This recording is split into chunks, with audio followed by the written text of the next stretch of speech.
Just Krishna Murti.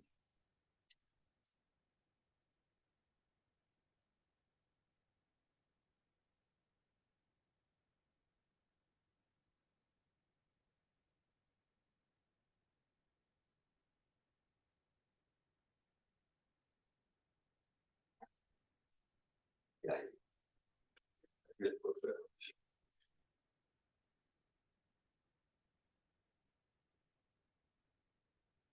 We'll start with prayers.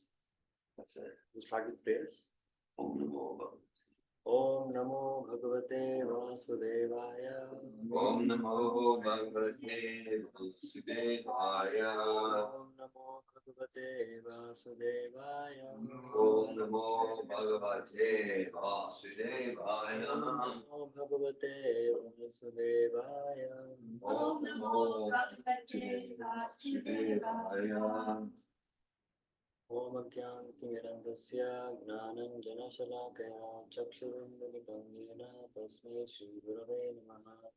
Namo Vishnupadaya Krishna Preshthaya Bhutale Srimate Bhaktivedanta Swamiti Namine Namaste Saraswate Deve Gauravani Pracharine Nirvishesha Shunyavadi Paschata Veshatarine Jai Shri Krishna Chaitanya Prabhu Nityananda Shri Advaita Gadadhara Shri Vasari Gaurava.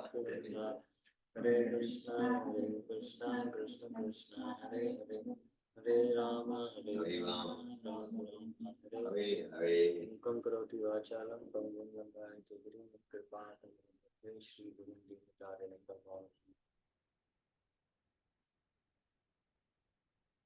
Hare Krishna. Hare Krishna. We'll be reading from third canto, chapter 7, Further Inquiries by Vidura, text 11.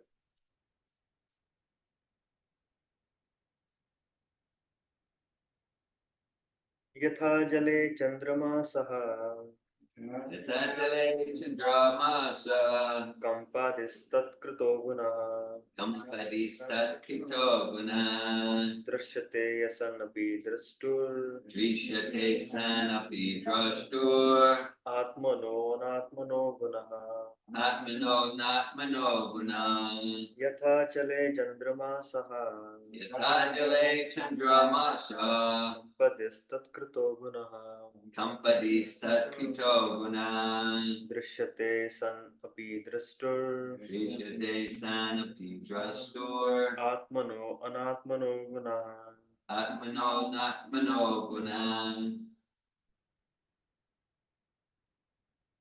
Yatha Yajale Chandramasa Padistakpito gunaha Kampadistakpito guna Shishyate Shanapi Dastur Dishate Sanapi Drashtur Atmano gunaha Atmano Natmano guna Yatajale Chandramasa Kampadistakpito guna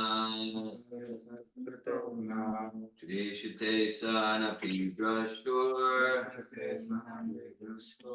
Atmano Natmano guna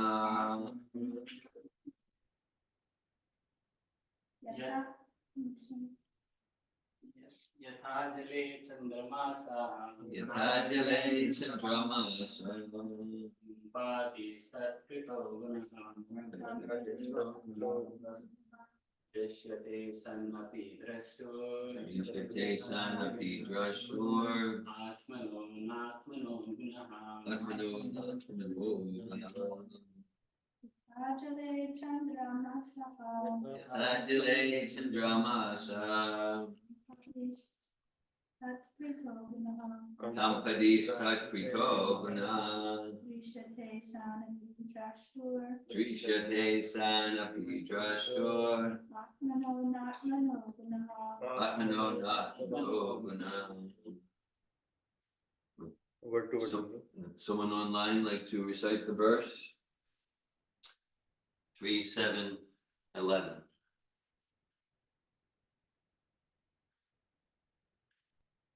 Apparently not. So word meaning? I will. Yes. Anandi. Yata jale chandramasa Ajale Chandramasa. kampadishtat krito guna Badistat Pito Gunam. drishyate sanapi drashtur Yate Sanapi Drashtur. atmano natmano guna. No, not Manogunam.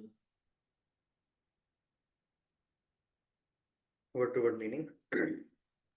Yatha, Yatha, as jale, jale, in the water, in the water, chandramasaha, Chandramasa, of the moon, of the moon, kampa adihi, Kampa Adi, quivering, etc. quivering, etc. Tatkritaha, Takritaha, done by the water, done by the water, gunaha, Gunaha, quality, quality, drishyate, Jishate, it is so seen, it is so seen, asan api, Asanapi, without existence, without existence, drashtuhu, Drashtu, of the seer, of the seer, atmanaha, Atmanaha, of the self, of the self, anatmanaha, Anatmanaha, of other than the self, of other than the self, gunaha, Guna, qualities. quality. Translation and purport by Srila Prabhupada ki jai. Translation. As the moon reflect on water, appears to the seer to tremble due to being associated with the quality of the water. So the self associated with matter appears to be qualified as matter. Purport by Srila Prabhupada ki jai. Purport. The Supreme Soul, the personality of Godhead, is compared to the moon in the sky, and the living entities are compared to the reflection of the moon on the water. The moon in the sky is fixed and does not appear to quiver like the moon on the water. Actually, like the original moon in the sky, the moon reflected on the water should also not quiver. But because of being associated with water, the reflection appears to be quivering. Although in actual fact the moon is fixed, the water moves, but the moon does not move. Similarly, the living entities appears to be tainted by material qualities like illusion, lamentation, and miseries, although in the pure soul such qualities are completely absent. The word pratiyate, which means apparently and not actually, like the experience of having one's head cut off in a dream, is significant here. The reflection of the moon on the water is the separated rays of the moon and not the actual moon. The separated part and parcel of the Lord, entangled in the water of material existence, have the quivering quality, whereas the Lord is like the actual moon in the sky, which is not at all in touch with water. The light of the sun and moon reflected on matter makes the matter bright and praiseworthy. The living symptoms are compared to the light of the sun and the moon, illuminating material manifestations like trees and the mountains. The reflection of the sun or moon is accepted as the real sun or moon by less intelligent men. And pure monistic philosophy develops from these ideas. In fact, the light of the sun and the moon are actually different from the sun and the moon themselves, although they are always connected. The light of the moon spread throughout the sky appears to be impersonal, but the moon planet, as it is personal, and the living entities on the moon planet are also personal. In the rays of the moon, different material entities appear to be comparatively more or less important. The light of the moon on the Taj Mahal appears to be more beautiful than the same light in the wilderness. Although the light of the moon is the same everywhere, due to being differently appreciated, it appears different. Similarly, the light of the Lord is equally distributed everywhere. but due to being differently received, it appears to be different. One should not, therefore, accept the reflection of the moon on the water as actual and misunderstand the whole situation through monistic philosophy. The quivering quality of the moon is also variable. When the water is standing still, there is no quivering. A more settled, conditioned soul quivers less. But due to material connection, the quivering quality is more or less present everywhere. Thus ends the Bhaktivedanta purport. So once what happened, there was a family having daughter, wife and husband. They were traveling to one of the weddings in a village. So they were getting late and they were driving. So the wife suggested, the map shows they have to reach by 9 p.m. and the map shows they would be reaching by 9:15 earliest time. The wife suggested, let us take this detour, let us go through this forest. It's a shortcut from here. The husband accepts. They enter into the forest, which was completely unknown to them, but wife knew some bit of an idea. As they enter into the forest, it became very dense, dark forest, and suddenly there appears 4 cannibals standing with weapons, very fearsome cannibals, and they became completely scared. They tried reversing the car and going back, but they couldn't, as it was surrounded by everywhere. They were surrounded from everywhere. So then they thought of running. They jump out of the car. They start running in the opposite direction. But because there was a daughter, she couldn't really run well, and the cannibals catch hold of the daughter. And the parents were shell shocked. And in front of them, their daughter is in the hand of cannibals, and now they're going to eat. They start tearing her apart, start killing her. Everybody, like both of them were crying, they were in excruciating pain, but they knew the next number is ours, so we have to run. So understanding situation, they start running again.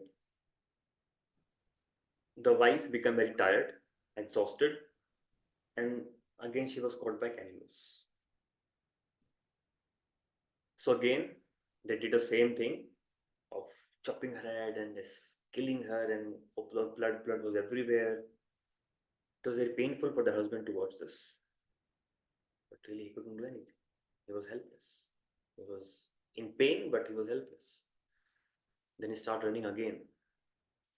And when he started running again, he also became tired, exhausted because of that emotional pain and because of that exhaustion of walking so much.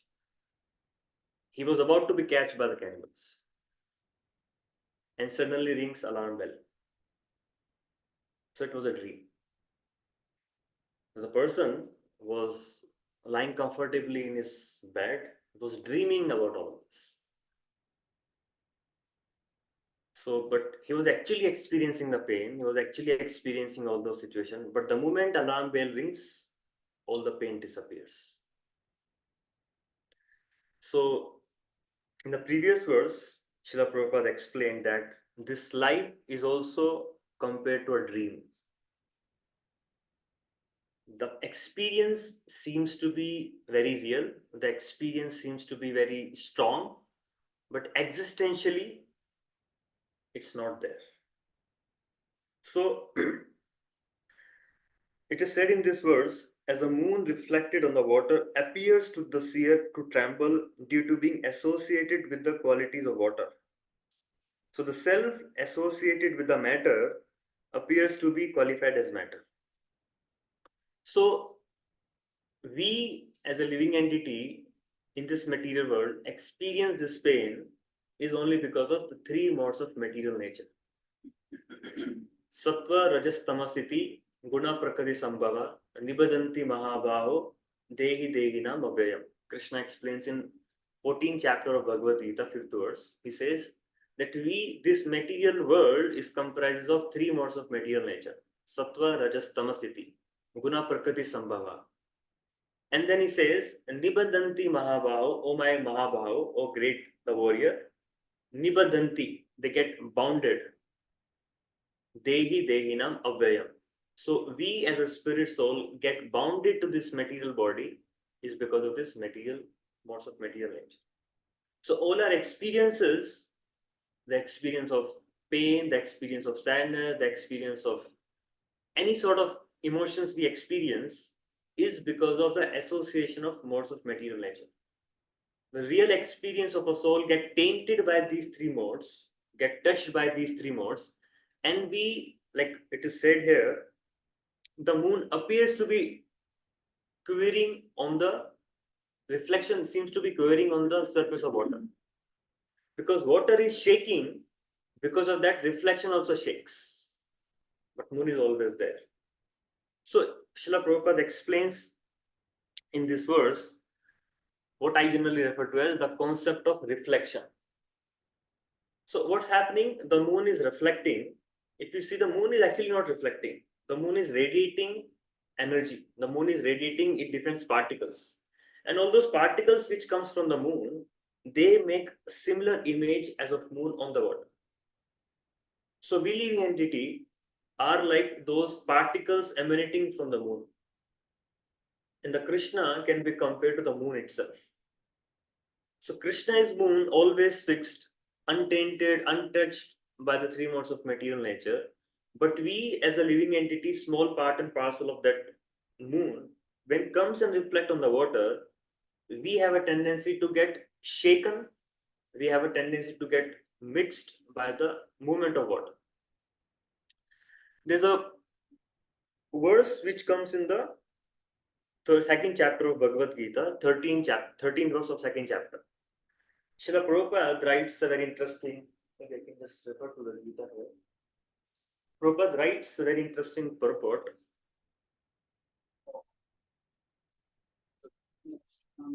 Yeah, so let me read this verse.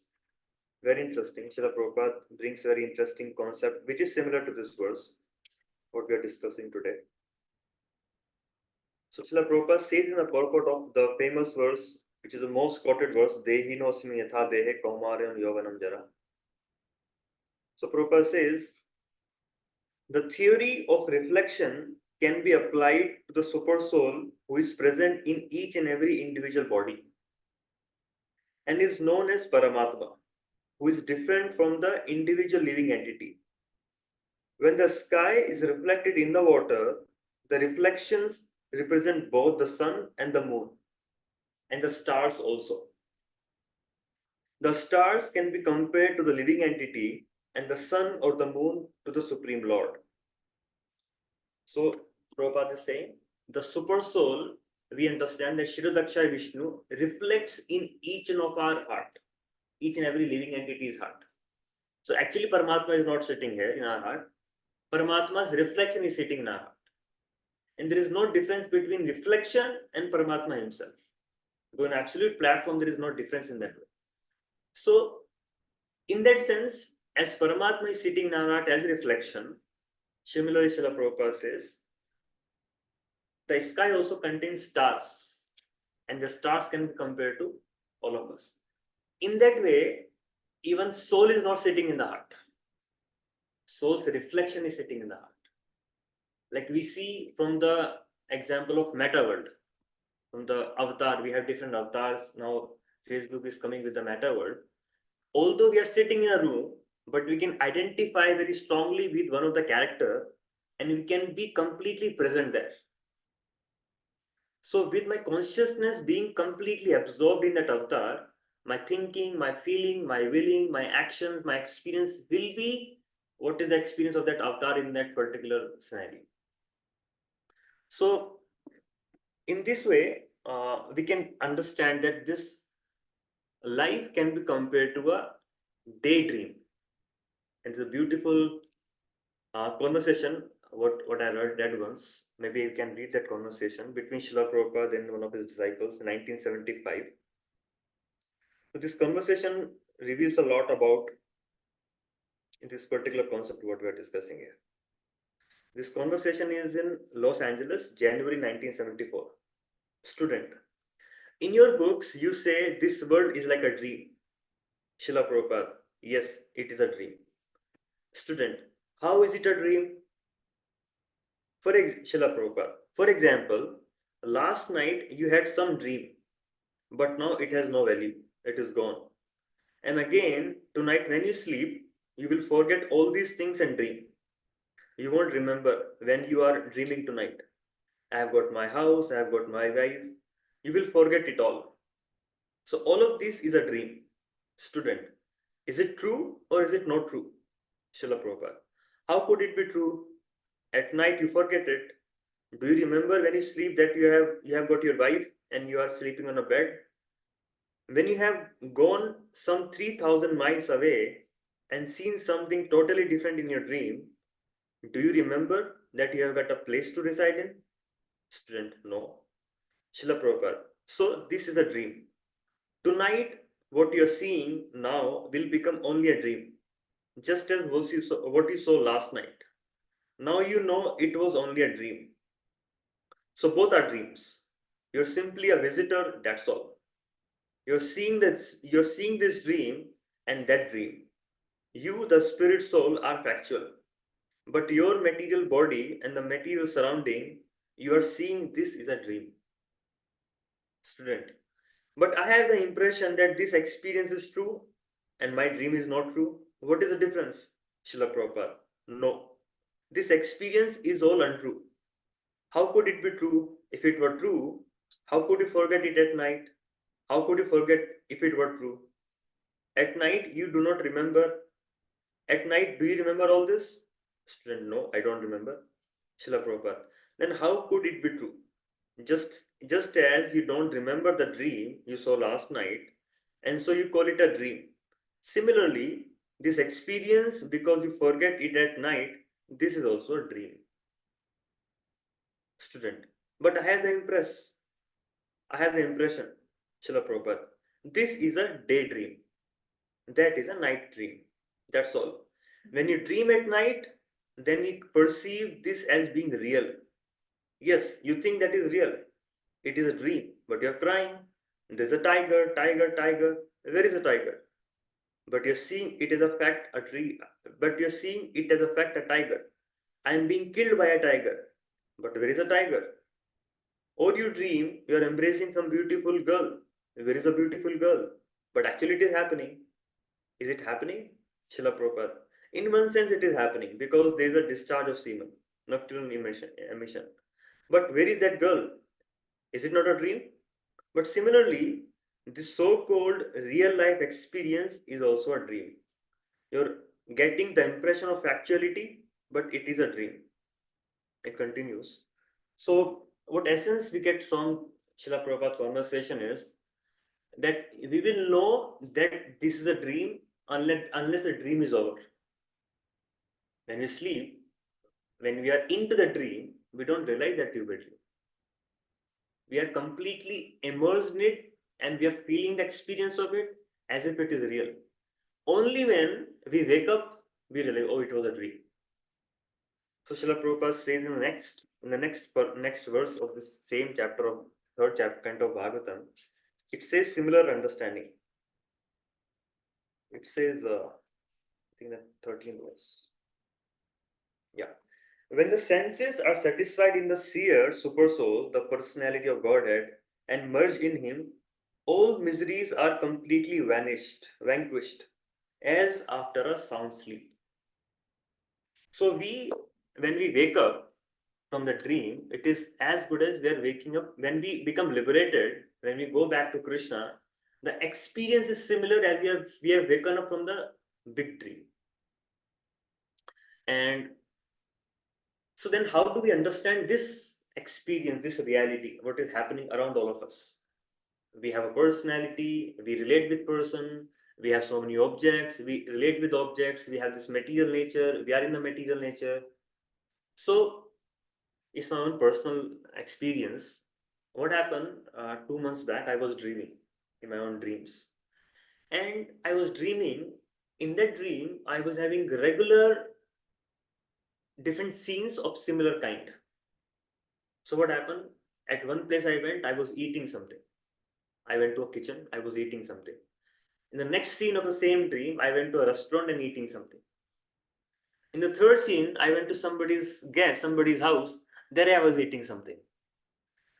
Then actually, why am I having the dream of similar kind of dream all over and over and over, that I'm eating, trying to eat food? Then I realized that when I slept hungry. I didn't eat anything in the night. I was very hungry when I slept, but I slept. So in the dream, the need of my physical body were reflected in my dream. And then I woke up. I went to the actual kitchen. I I ate actual fruits. Then I slept, and those dreams stopped coming. In another situation, in another dream, I was experiencing that I have to go for washroom. I went to one washroom. It was not. Something happened again. I went to next washroom. Again I went to next washroom, trying to do same thing over and over in different scenes. Then I woke up. I was feeling pressure. I went to the actual washroom, came and slept, and then those dreams stopped coming. So, in that sense, the dreamland which Krishna has created here, we as a living entity, trying to experience same thing over and over and over, trying to experience love, trying to experience permanence, trying to experience happiness, trying to experience all of our needs in this world. But what is happening? I am being repeating my same patterns in my life over and over, having same needs and same unfulfilled desires. The reason is my actual soul is not being fed, is not being fed with the food of permanence, with the food of knowledge, with the food of happiness. That is why similar food with my actual body needs, I'm not providing to my actual soul. So that is why in this dreamy land, in this material world, we are trying to fulfill our desires. So once our spiritual being gets completely satisfied, then we would realize that we don't need to be participating in this world as if we normally participate. That hankering for this name, fame, and this sensual pleasure and those emotional need, all those would vanquish immediately once you're fulfilling all our need from spiritual understanding, from a spiritual life. So, in that sense, this world can be compared to a big dreamland which Krishna has created. And in the actual world, we cannot fulfill all our illicit desire of lording it over, of being independent. So, Krishna said, okay, create this world. And then you can live and you can experience. But interestingly, what happens? Although in a dream, tiger is chasing me, I am being killed. In the previous verse, it was said, I am seeing my own chopped off head, but actually nothing has happened to me. Although I'm dreaming, I'm experiencing, I'm in that pain, I'm in that kind of situation, but in real body, not even a scratch has come. Similarly, in a similar sense, although spiritual soul is experiencing this material life and going through different experiences, bad or good or whatever, but as a spirit soul, we are completely shielded by Krishna's energy. Not even a scratch has come to a soul, although we might have left or we have died multiple times in this body, in this material world. That is Krishna's arrangement, although nothing has happened to me, but I'm experiencing that so many things are happening around me. So that is a experience. And even a beautiful song which was sung by Bhaktivinoda Thakur, which says, Jeev Jago, Gorachandra Bole. So Gorachandra, the Chaitanya Mahaprabhu, has come to wake up all the sleeping souls. Jeev Jago. Kota Nidra Jaya Maya, Pisa Chira Bole. I've been sleeping up for a long time in this lap of Maya. Now again wake up. So interestingly, we see in this verse, it is said the moon is reflecting on the water, right? So the reflection of the moon is been associated with the water. That is why it is shaking. But you can just extend this analogy or extend this example, and you can say that how the moon also can be reflect on the earth, earthly component. The moon can also be reflected on the fire. The moon can also be reflected on the air. If you have to earth, water, fire, air, ether. The moon is reflecting on the water, gaining the quality of water. The moon is reflecting on the earth, will become more stabilized, will gain the quality of earth. When moon is reflecting on the fire, will appear like a fire. When moon is reflecting on the air, will become like air. Although it will have same reflection, but it won't be able to have similar kind of compact size. So it is said in the 5th canto of Bhagavatam that the moon, the deity of moon is, the deity of mind is moon. In that way, the mind and moon are correlated to each other. So it is Aniruddha who rules the mind, and Aniruddha expansion of Krishna has given, delegated that to the moon god. The moon also is rotating in the sky. If you understand the 5th canto of Bhagavatam, there also the different stars, they comes together, they make a particular sign, and each sign can be of different nature. Each sign can be of nature of water, each sign can be of the nature of earth, each sign can be of the nature of fire. Like when a particular set of stars combines together, it make a sign which is compared to lotus feet of Krishna in the universal form of the Lord, and they are known as the Pisces sign. It is like two fish going in the opposite direction. That is a watery sign. So when moon is reflecting its sunshine on the water, and moon is rotating in the sky 360-degree all around, so one part of the space is surrounded by that set of stars. So when moon is in that area, in that zone, the moon is behaving like a water. The moon's shine, what we would receive, the universal mind, which would impact even our own mind. So our mind also become very emotional. So when moon is moving through and coming to a sign which is more of a earthly nature, then we would feel more stabilized. So we would feel stable. Sometimes we'll feel very passionate because the moon is moving in the sign of fire. So it is known as universal phenomena, that the universal light of the moon is reflected, having a particular nature at that point of time, is impacting each and every being of this world, of this universe. So with this, what we can understand is that if our moon, our mind reflect on the water, it will give us the quality of water. If our moon is reflecting on the quality of earth, it will give us the quality of earth, being more grounded, being more stable, being more earthly, being more grounded.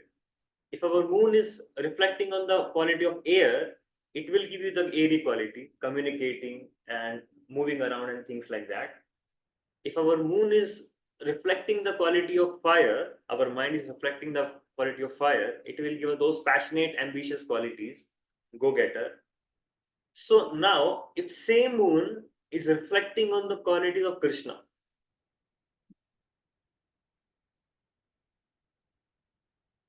when same moon reflects on the qualities of Krishna, we will gain Krishna's quality, or we would become Krishna conscious, we become spiritualized. In the same verse, Bhaktivinoda Thakur says that Enechi Oshadi Maya Nasi Baralagi Hari Nama Maha Mantra Lao Tumi Mandi.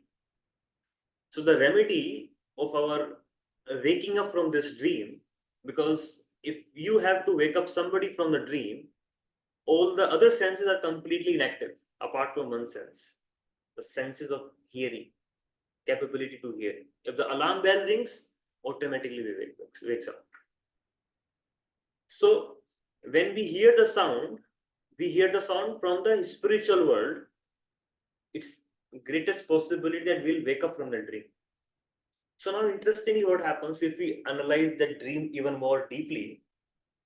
Even though I am in a dream, but if there is something which resonates with the real world, as I'm dreaming, I'm in my own dream world, but something appears in this dreamland which has similarity to the real world, then I will recognize, oh, this is a real thing which I've experienced in my life once.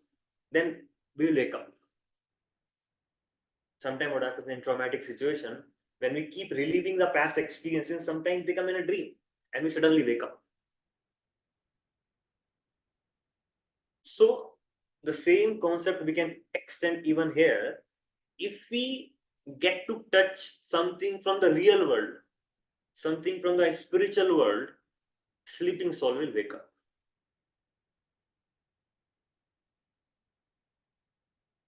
So what is coming from the real world? What is coming from the spiritual world? Enechi Oshadi Maya Nasi Baralagi. He used a word, very interesting word known as Oshadi. Oshadi means it's like a medicine. So what's the medicine for me to wake up? Hari Nama Mahamantra Lautima. It is a Hare Krishna Mahamantra which wakes up the sleeping soul. It's like a medicine to cure the disease of materialism. And another Vaishnava song says, Golokera Premadana Harinama Sankirtana. That from Golok Vrindavan, from the spiritual world, the Hare Krishna Mahamantra vibration is transcending, is ascending to this material world. So that is a real sound. Any sound of this material world is not a real sound, which resonate with my spiritual being, which resonate with my core reality, that is, I'm a spiritual self. If we touch that sound, and when we'll hear that sound, automatically we'll wake up to reality. So when our mind is touching the Hare Krishna Mahamantra, the greatest possibility that we'll wake up. So that's why it's very important that when we chant, we get absorbed, and in that absorption, suddenly we'll wake up. And again, okay, the sound could be of something else. The real sound itself could be of some other context. Why the real sound is of name? Actually, we see the Hare Krishna is only names of Krishna, Radharani, and Ramchandra. So, is because when we have a strong relationship with someone and we have forgotten that relationship, just by remembering the name of that person's, all your relationship will come back to you. Although I may not be remembering anything about such and such person, I had some relationship in, let's say, in my past life or in the same life in my after, let's say, 20 years back. I have forgotten that person, but the moment I hear that person's name, at that very moment, all the emotions will get triggered. All the feelings will surface up. My relationship, all those memories also will surface up just by telling that name.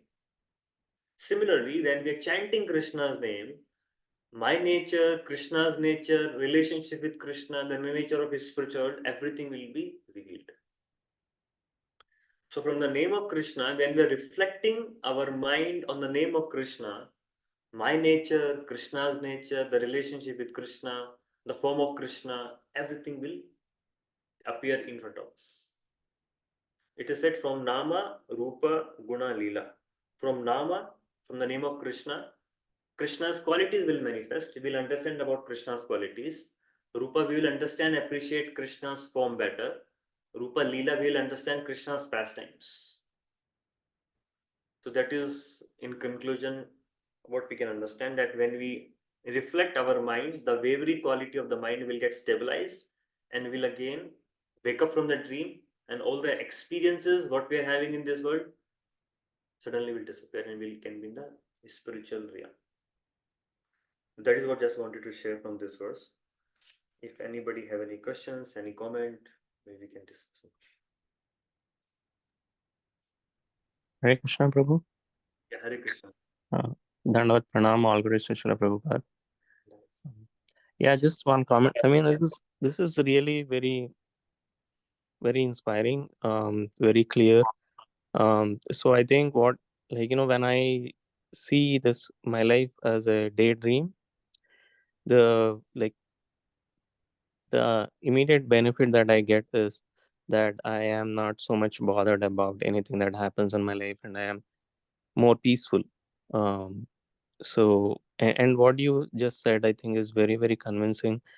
I think it's real. Like, I mean, I think it's very convincing, and it makes sense. Like, because the analogies you are giving between like a daydream versus night dream is very apt, I would say. So for me, it is very convincing, and I think if I can, like, take this kind of a attitude, I think definitely I'll become more peaceful. Uh, Yeah, so by understanding this reality, suddenly we become peaceful, become satisfied, we become shanta, and this is um, very much convincing for you that way. yes, Prabhu. Thank you. Yeah, Anandini. Anandi. Hare Krishna. Thank you for the class. I have one question about, I'm not sure I understood. Did you say that the reflection of the soul resides in the heart, or the reflection of Paramatma resides in the heart, or both? Both. Both. Okay, so in that case, I have two more questions. So where is the soul? The soul always in the spiritual world. Always. Yeah.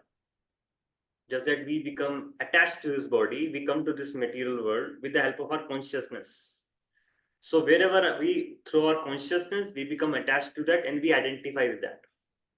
So in the spiritual world, we are completely absorbed. Our consciousness is completely absorbed in this body.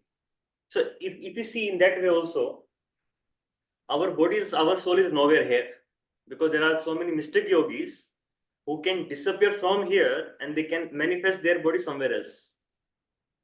Like, there are some yogis in India, especially in the previous ages, they will take dip in one side of the Ganga and they will appear in other side of the Ganga. They will take dip in Rishikesh, they will appear in Prayag, they will appear in Bengal.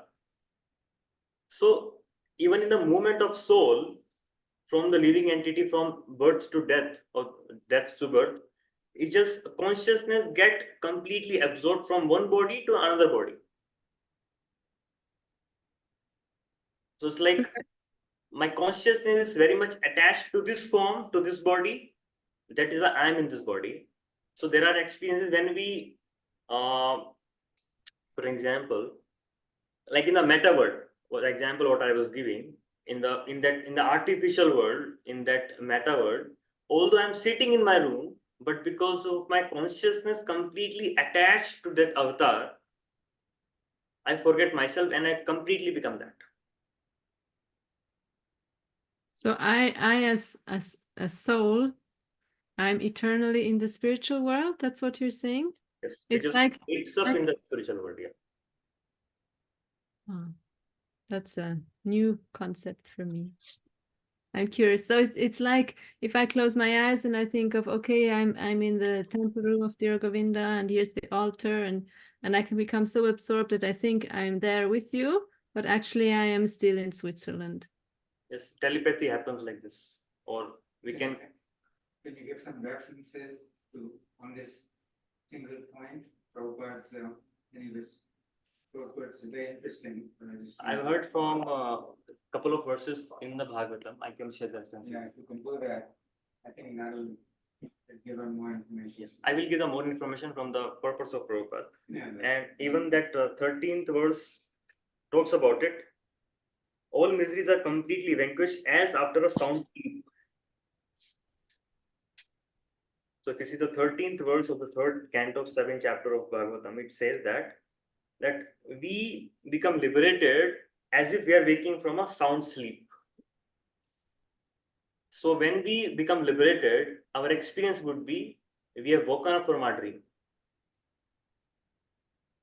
And in the dream, we actually don't go to the dreamland.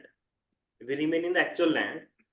But when we are in the dreamland, we don't see that we are in that actual land. We feel that I am in a dreamland.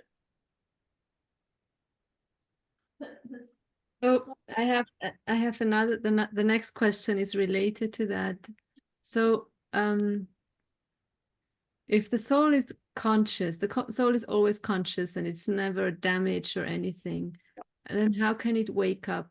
Do you have could you say something about that? Can you please repeat your question? Yeah, if the soul is always conscious, Yeah. then how can it fall asleep? How can it wake up? So conscious means we are not Krishna conscious. So it becomes a contaminated consciousness. If we study the third canto of Bhagavatam, Sankhya philosophy Prabhupada says that we have a 25th element known as contaminated consciousness. So actually we are not living our own conscious life. We are living the cumulative life of our own contaminated consciousness. The contamination of this body, of this mind, collectively dilutes my actual consciousness, and that is where I live from. Like I'm living from that space of that particular unconscious desires, unconscious activity, unconsciousness, that sort of unconscious life what I'm leading is because of the contaminated consciousness, not because of the actual consciousness. Actual consciousness is always Krishna consciousness. We actually cannot separate Krishna from the real consciousness. Krishna consciousness always are together. If Prabhupada says, if I'm conscious means I'm actually Krishna conscious. The moment I remove Krishna from the consciousness, I'm really not consciousness, really not conscious in real sense of word. I become material conscious means that that consciousness reflects back to this world. And I think one more example can give you more clarity. Like the Krishna has three features. Krishna has a feature of Bhagavan, Paramatma, and Brahmajyoti. Vadanti tat tattvavidam yad jnanam advayam Brahmeti, Paramatmeti, Bhagavan eti iti shabdyate. There are three aspects of absolute truth. Prabhupada also talks about in the purport in this purport. So Krishna has a Bhagavan feature, Krishna has a Paramatma feature, and Krishna has the Brahmajyoti feature, the impersonal realization. Similarly, soul also has three features.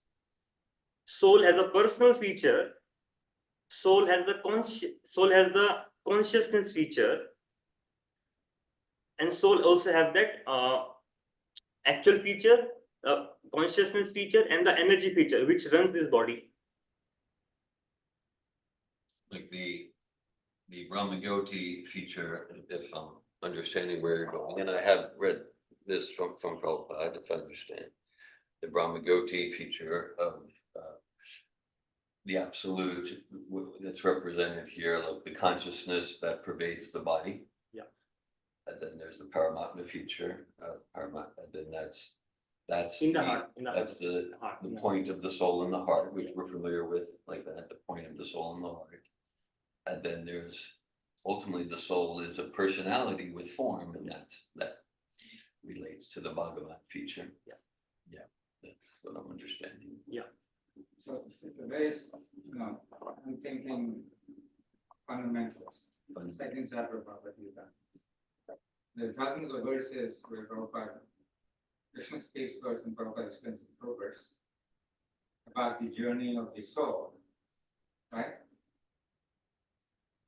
Qualities of the soul, journey of the soul, and movement of the soul from one material body made of earth, water, fire, air, ether. 8,400,000 species of life, soul moving from one to another. So I don't recall reading in any of those verses for purpose that it is not the soul that actually moves, it's the consciousness of the soul. Soul is in Goloka or Vaikuntha or Brahmajyoti somewhere outside the material universes. And it stays there, but the consciousness is still somehow moving to these 8,400,000 species of life. So that's why I'm asking for more reference, because it's not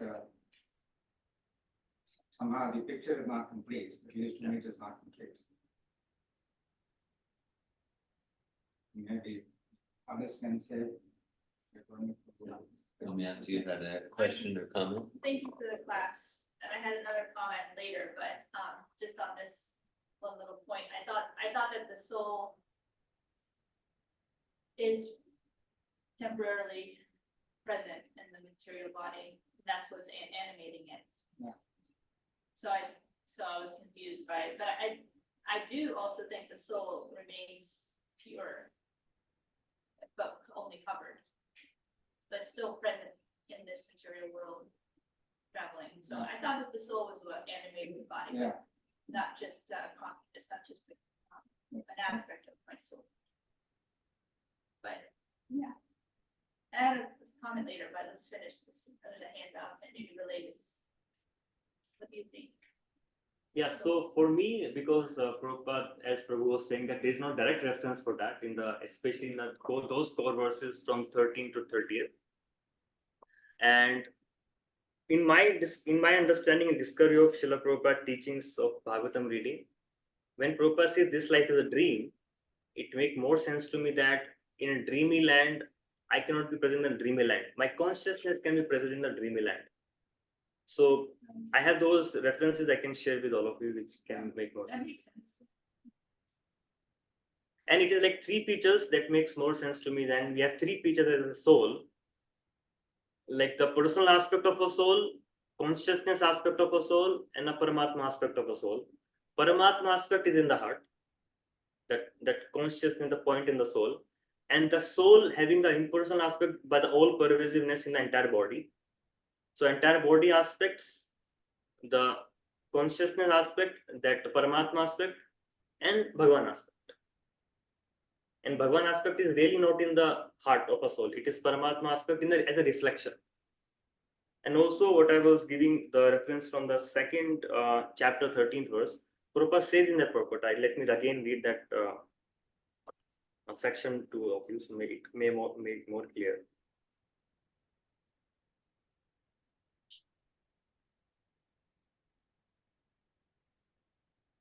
Okay, Prabhupada says, the theory of reflection can be applied to the super soul who is present in each and every individual body and is known as Paramatma, who is different from the individual living entity.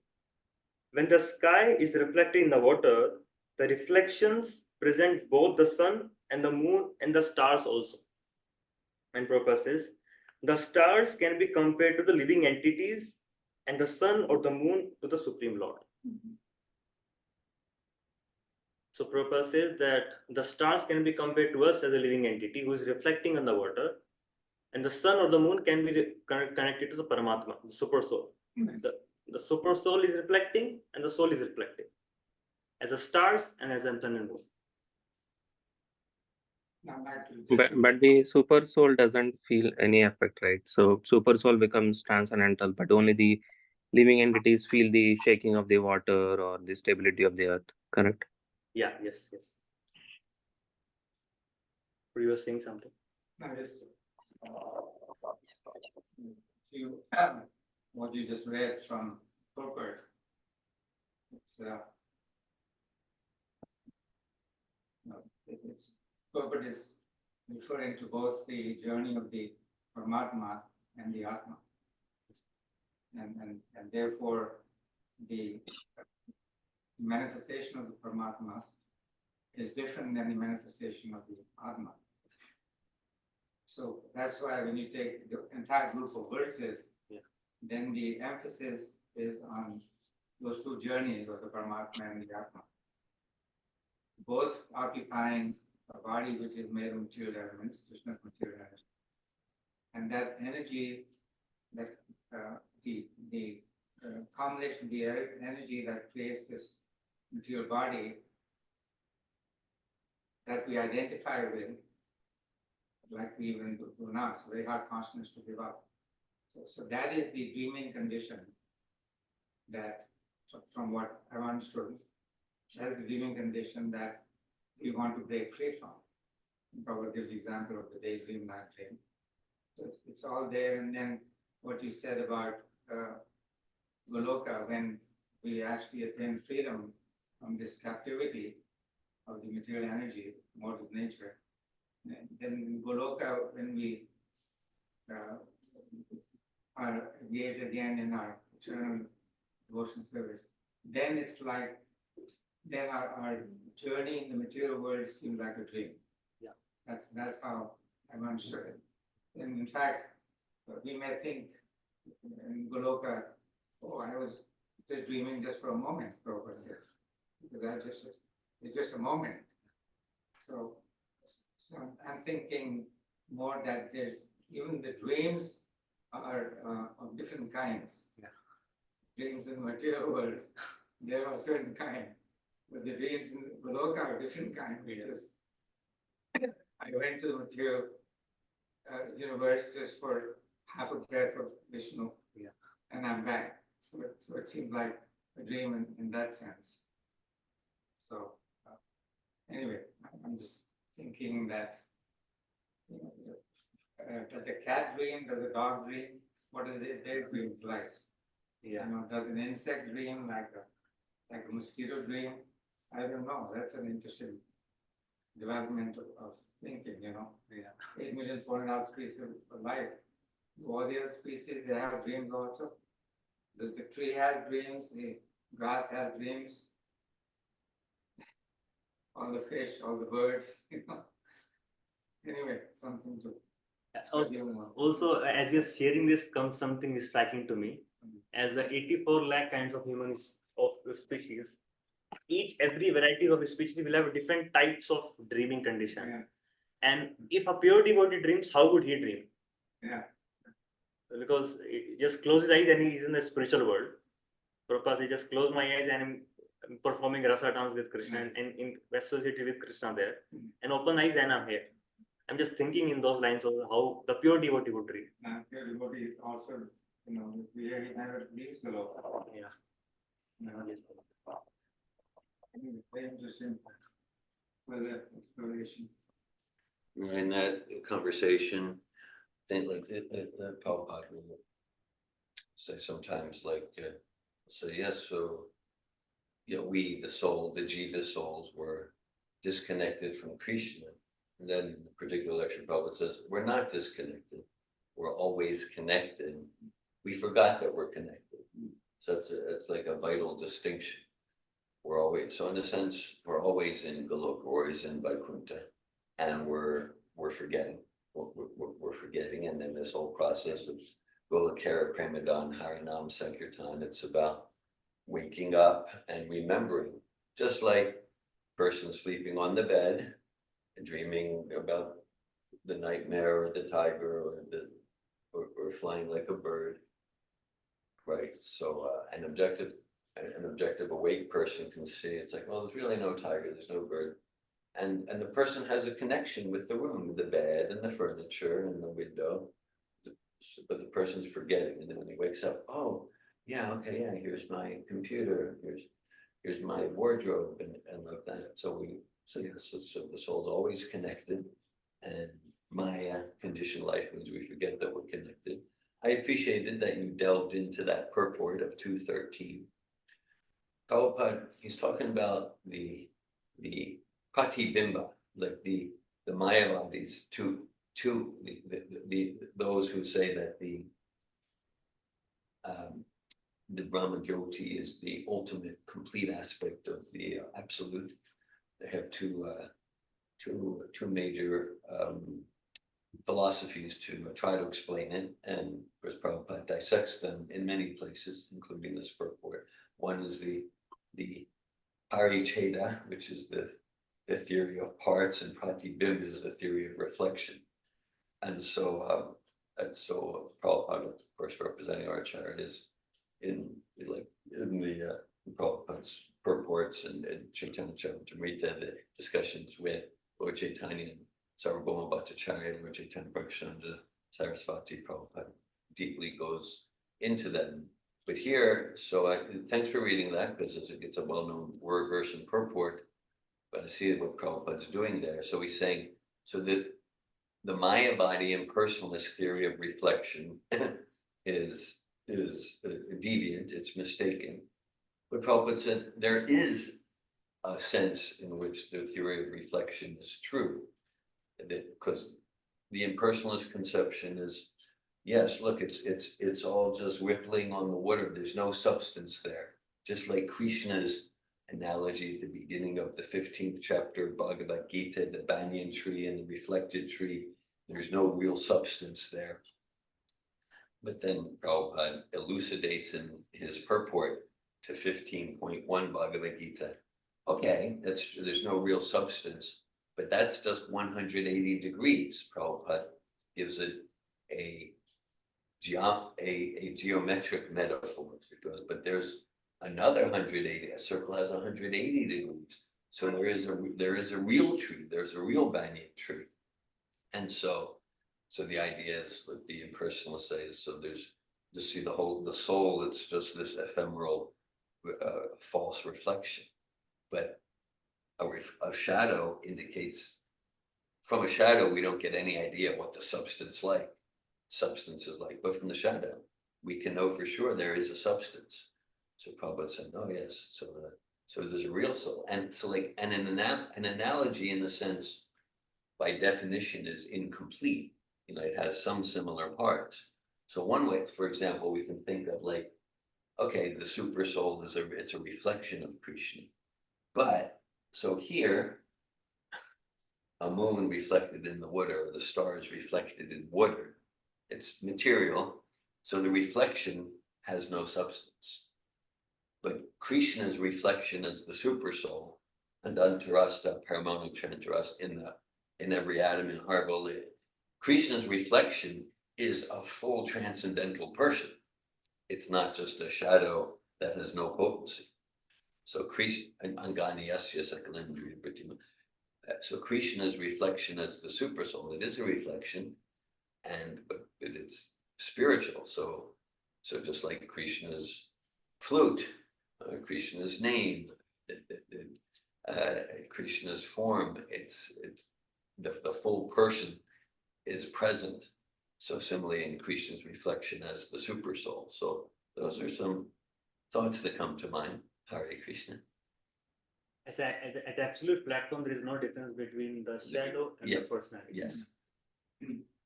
So in that way, for absolute soul, there's no difference between reflection and actual reflection, actual soul. Yeah. I see that. Yeah. And there's no difference between matter and spirit either. Yeah, from that absolute perspective. Everything's Krishna. Yesterday we were talking about that the ultimate awakened condition, the non-real condition. Krishna is everywhere. Everything is Krishna. Yeah. There's energy is everywhere. So, and then what we yesterday Prabhupada is saying about being able to, when we interact with other jivas, even in this material reflected, is one of a reflective accumulation of energy. When we interact, we see the super soul first. Yeah. Our focus is the Paramatma. That's what we see first. But what is that in the conditioned state? We see the body first. We see that dream first. Part of the dream. But if we don't see the body first, then that, according to Gita, is considered actually a degraded consciousness. It's a degraded consciousness. So when we interact with, for example, at our place there's some cats that came, from the outside, and then those cats had a litter. So now there's new cats. So every time I go out, I have to look out for them because they're running at you or they're getting in the way, and I'm not comfortable with having to navigate through cats all the time. But Paramatma is there in the cats also, but I'm not seeing it. So be able to see the Paramatma immediately in the tree and the cats and the dog and each one of us, that's the elevated consciousness. I was giving the example to my wife when we had our discussion that if I meet you, for example, and I haven't met you for a long time, so instead of having a personal warm exchange with you, if I completely forget about you and I start looking at your kurta, oh, where did you get this kurta from? And then those buttons, where do you get these buttons from? And where is this dhoti coming from? And well, let me see your watch. So I've come to see you for 1 hour. For 1 hour, I'm simply just absorbed in your outer garments and clothes. I have no interaction with you. That is an offense to you. Yeah. So the ability to see Paramatma immediately, that's elevated consciousness, that clean consciousness. That's non-dream consciousness. That's the Uttama Adhikari platform. I see that Rishikesh Prabhu has his hand up. Rishikesh, Hare Krishna, this discussion is so good. And I can my question is this, because if the super soul is getting reflected in me, I'll not say if it is getting reflected in me, how do this body, mind, ego, intellect is creating all these issues, right? Because if that reflection has to be pure, then my mind has to be still, that the waters can't be. I mean, this is how I visualize it during meditation, is that if the water is trembling, then the reflection will not be clear. It is how you can make the mind still so that the reflection is clear, right? So I have seen that in my day-to-day life, that it happens that when I'm meditating, or even the things become clear, but again, after we get into day-to-day activities, again it starts trembling, and the waters are not clear, and that's why the reflection is not clear, and that's why our thoughts take over. What would you suggest so that this reflection becomes more apparent, and in our day-to-day life we feel that connectedness to the super soul? What would you suggest? And second thing I would agree with is, I have seen that during my meditation, that I see that interconnectedness with everything. How can we make it apparent more in our day-to-day life, so that we don't see the duality that we see in normal interactions with each other, right? That is where the struggle happens. So what would you suggest to feel that more interconnectedness with everyone, like what you were mentioning last? Thank you.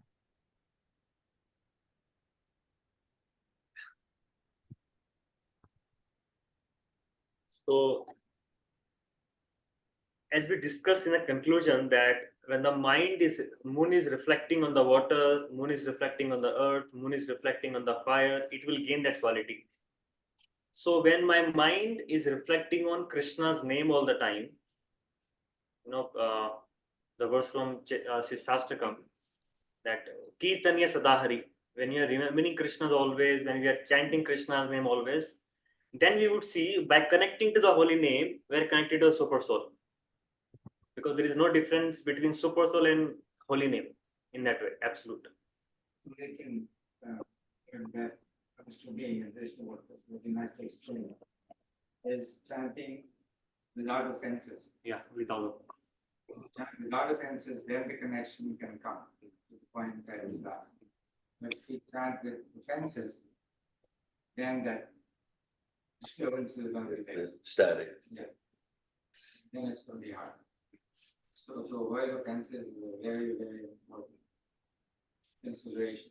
Every thought, word, and deed, 24 hours a day. Not only within of Krishna, but we're also aware of how we're avoiding all the offenses. Got it. Yes, Rishikesh Prabhu. Yeah, I mean, I try to do that. Sorry, the voice was a bit low, but what I understood is the name is the key, right? Like you in your day-to-day life, you just keep taking name, and that's how you feel that interconnectedness. I'm trying that, but sometimes the work gets so it so heaves on you that you don't. But yeah, I have started doing that. I am seeing that changes when I'm doing my meditation, especially that I feel that interconnectedness when I take that name, when I take Krishna's name. Thank you so much. I think this discussion helps. I think Prabhu was mentioning that if we can chant without offenses, I think it would be more effective. I think that's what I understood. What Prabhu was saying. If we can chant the name without offenses, then it Without would that would be more effective. Got it.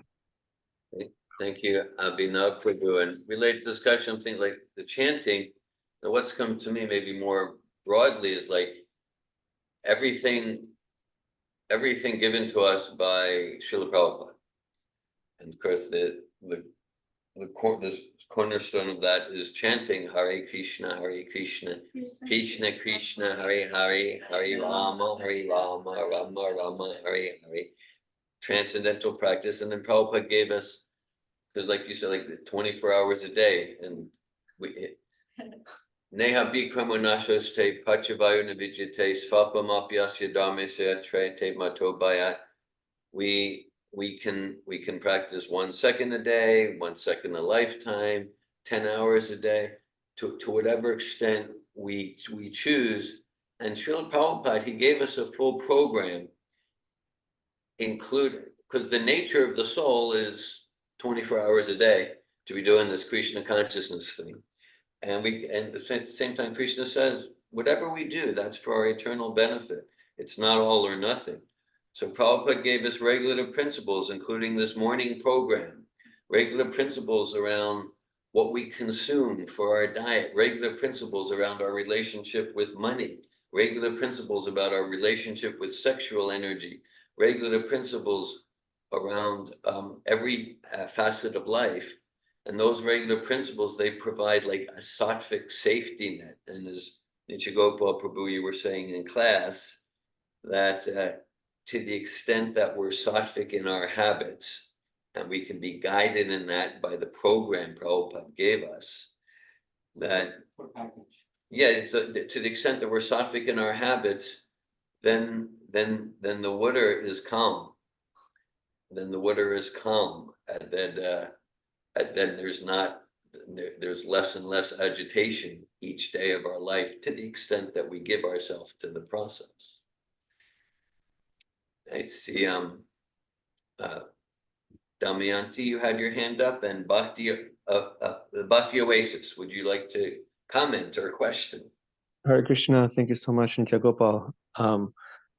I'm meditating on this idea about the soul always being in Goloka Vrindavan, like always connected to Krishna, and this idea of this life not being like a lightning flash in terms of our eternal constitution, our eternal state of being. And I'm reminded of something Dira Govinda once said that stuck in my mind and is coming up now.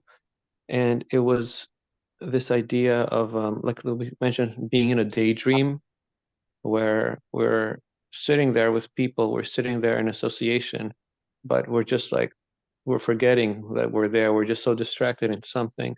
And I remember, Dira Govinda, you once said that something like liberation being like, we're in Goloka Vrindavan, associating with Krishna and all the other liberated souls, and then coming to liberation, it's like everyone else that's liberated around us saying, oh, hey, like you were distracted there a second. It's like you forgot yourself a second. It's almost like looking, like, because this lifetime, all these lifetimes are such a flash of lightning. It's like being there all the time, but then being like distracted for a minute, being in a daydream essentially. And everyone around us being like, oh yeah, hey, how are you doing? Like, Yes. so I was just thinking about that. Hare Krishna. Thanks for sharing, Bhakti George. Thank you, Bhakti George. Yes, I remember that discussion, and that does come from Prabhupada. Damayanti. Thank you for your class. I just had a realization during the class that my misidentification with the body or mind or something, it's like I actually, and I wonder if this is true for women, like I'm identifying with people in my life. Like I'm identifying with my husband, my children, and that would be the main people I'm like, lost in how are they doing, or are they doing like, concerned for them, or maybe preferring them to be different, and like putting my energy there, and frustrated and like attached and wanting something to change or be different. Not all the time, but this is a common tendency of mine, is to go to identifying with the extended association of identifying like my husband, my family. And there's two things I want to say. One is that the other day I had like a moment of freedom from that consciousness, and I just was like, I didn't see my husband as my husband. I saw him as a soul on a journey. Mm.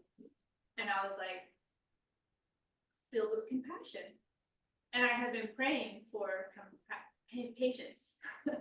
Like, I know I'm lacking. Like, instead of continuing to wish that they would be different, he would have a realization or whatever. And I apologize. And I feel a little embarrassed to admit, but I mean, it is common. That's what wives are doing. That's what spouses are doing. We're wishing the other one. It's common.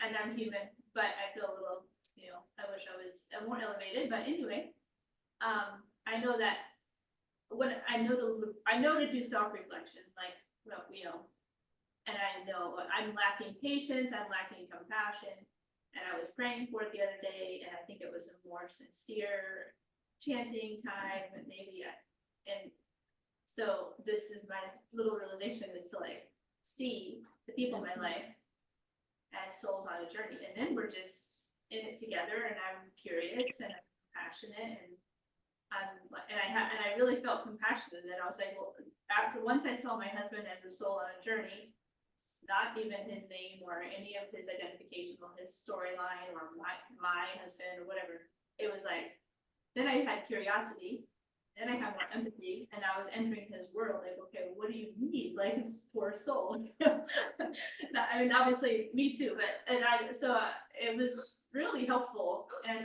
the other thing I want to share is something similar with my father, who passed away a few months ago. I had 2 dreams with him in the dream. And in the 2 dreams I had since he passed, one was on his birthday. I was like, I don't know, maybe there's something here, I don't know. But in the 2 dreams, he was stuck as a ghost in the house where my mother lives and my sisters live there. And I was like, Dad, what are you doing? Like, you don't belong here. You need to, like, I don't know if I said Dad. I was like, what are you doing here? You need to go. And he was like, I don't want to hear it. Like, he's like, kind of really had the same personality in the big. And I was like, no, don't try to communicate with them like you're trying to communicate with my mom, my sister Heather, who I feel like in real life maybe would be vulnerable or interested in that and think it's fun. My whole family's new age, and they have all these different concepts, are not really grounded. Anyway,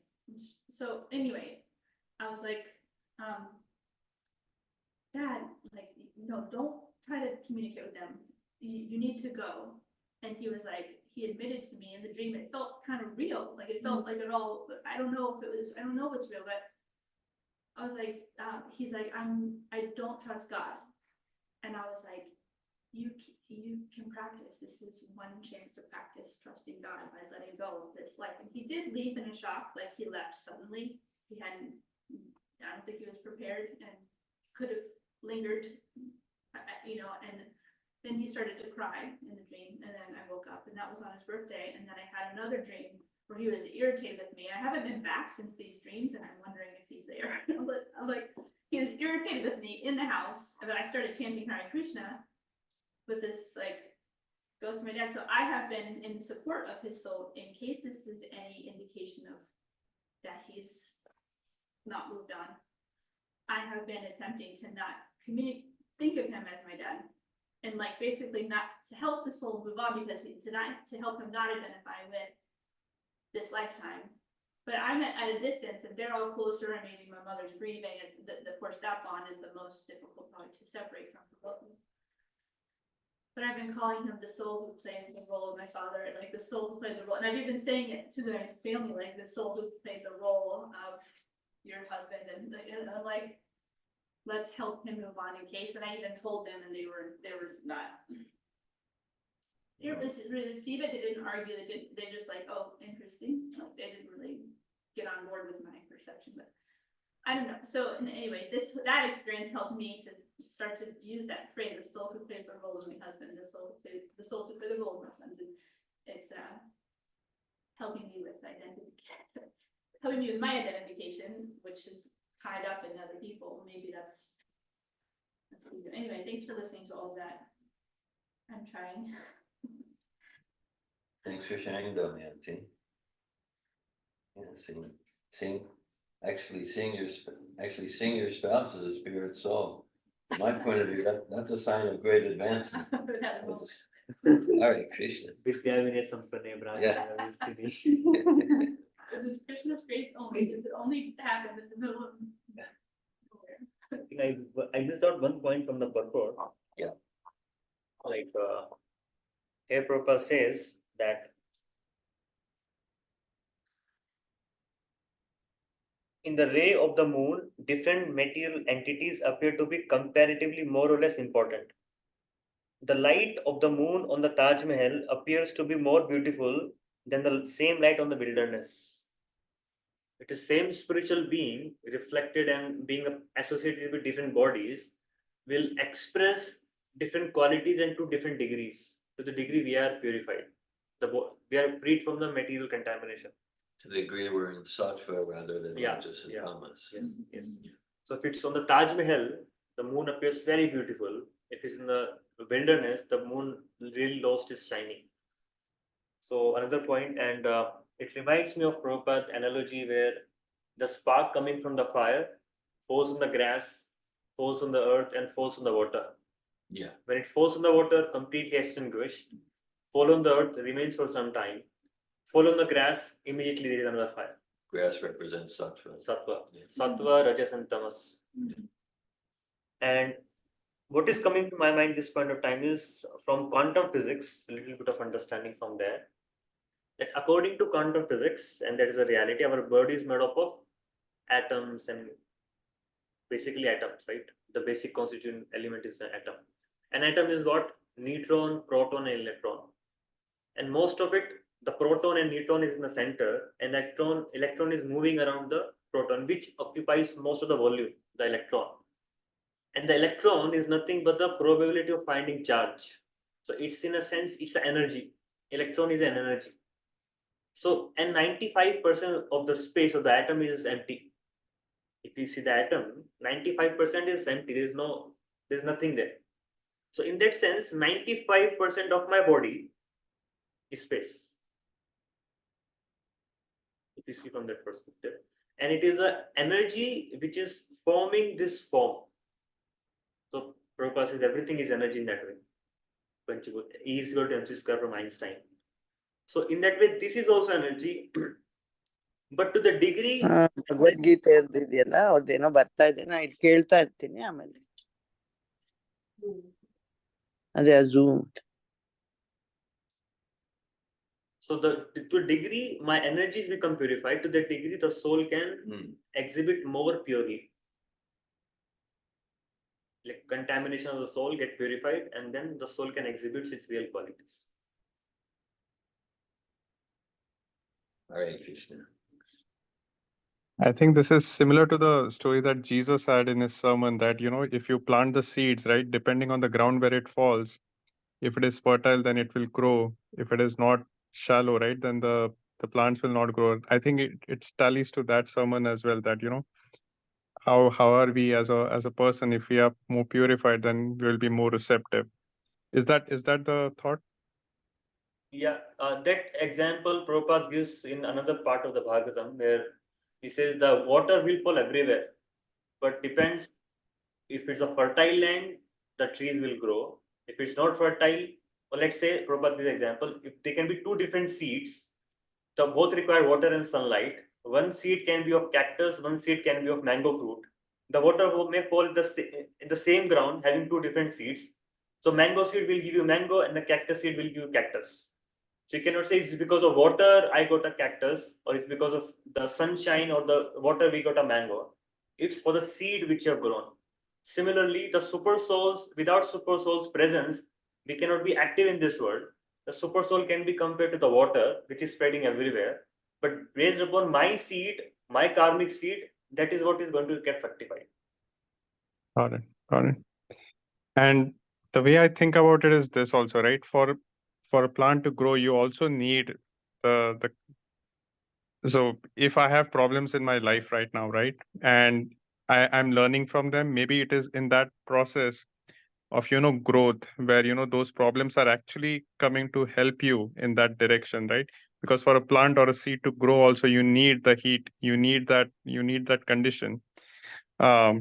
And I'm fascinated by the commonality of all religions in this, right? Like, for example, even Christianity, they mention this, right? But I'm this is what I had read in um, in one of the, and again it also comes up in other texts as well, that the way we look at problems is also helpful in that direction, that look at it as a growing factor in your life. But just one question around this: suppose I am with sattva, right, and my life is in that direction, but still I am having problems and all, and then people around me, for example, even though I feel that interconnectedness, some of them are maybe ruled by tama or rajas kun.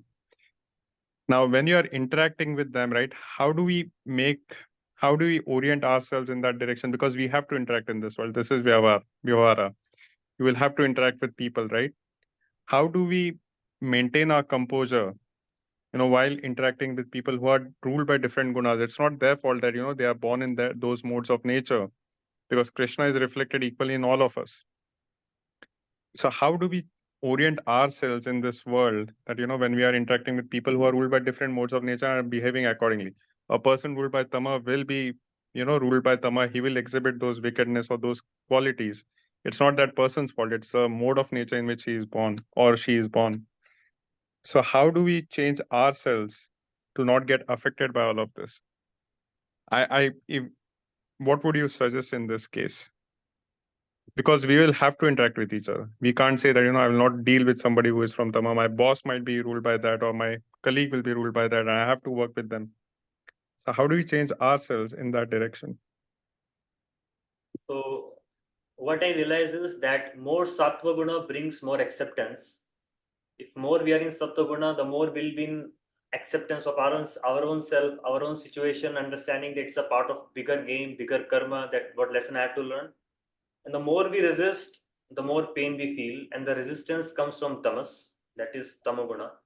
So more we are in an acceptance mode, allowing ourselves to be where we are at and move from there. So that acceptance, according to me, really helps. And that is a signification of Sattva-guna, acceptance of one's own karma, acceptance of the situation I am born in is a very strong prarabdha karma, and these are lessons to learn.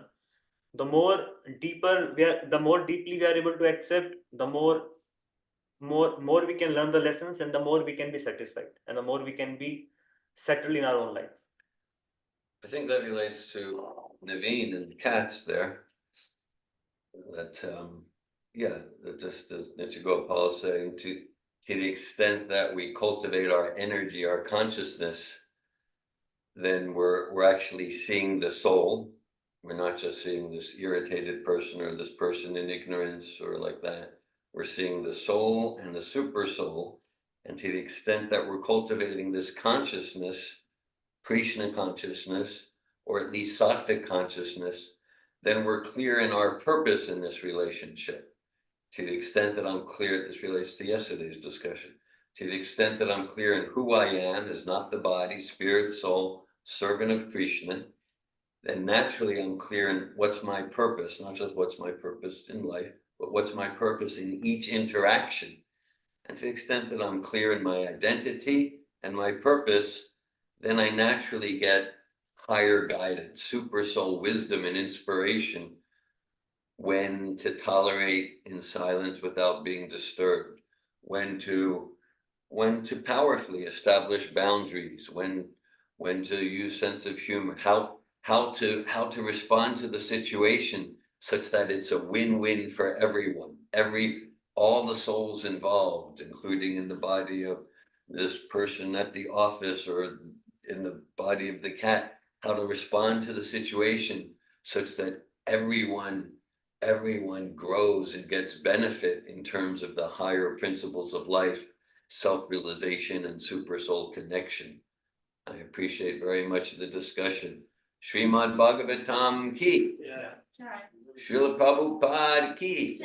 Thank you, Prabhus. Hare Krishna. Hare Krishna. Thank you. Thanks for attending.